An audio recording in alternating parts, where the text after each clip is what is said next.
Hey there, TigerShark here again with Okano. It's about that time. This is my top 5 list of indie games I've played over the last 6 months.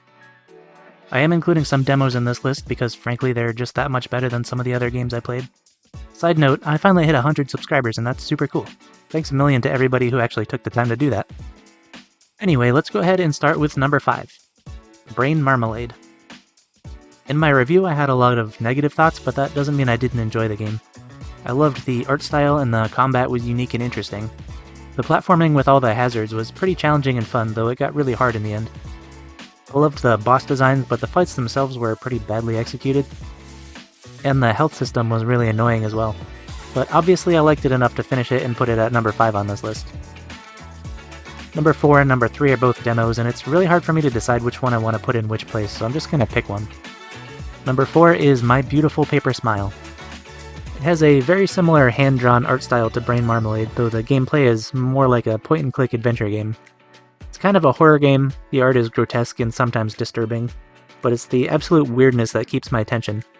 As I said, I've only played the demo so far, but that really tells you the game was just that good. Or maybe all the other games I played this year were bad, or both. Anyway, number 3 is Somnifuge. It has you exploring a Resident Evil adjacent mansion. It's chock full of interesting puzzles and creepy vibes. The minimal story keeps you wondering, and the PlayStation 1 inspired art style works really well for it. Again, I only played the demo, but the demo was so good it beat out all the other games. The lack of jump scares in the demo was really nice, considering I don't handle those well. I hope the full game is like that too. I did purchase it, and I will be playing through the whole thing on my own. Number 2 is Blood Typers.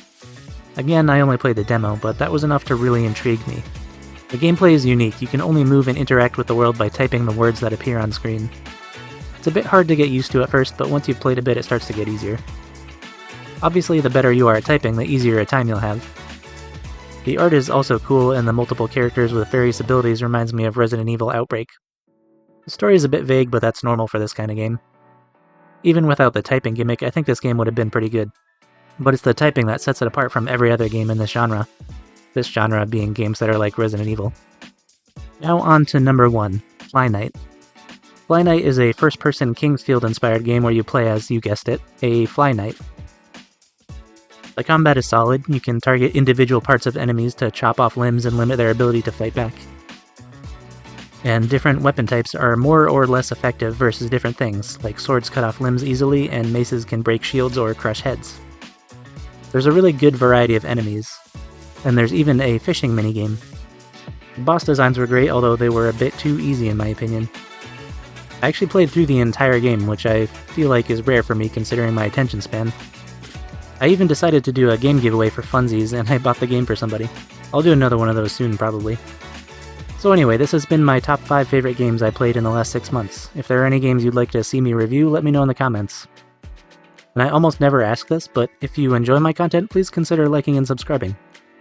So that's all for this one, and as always, I hope you have a spectacular day. I have other channels and projects that I would love for you to check out. I have a second channel called Drawing with TigerShark, where I have a variety of drawing content. I have an EP on Spotify called 5,555 Miles as my one-man band called Power Mouse. And finally, I have a clothing brand called Studio Duck Apparel featuring original artwork that I create myself. The links to these things will all be in the description.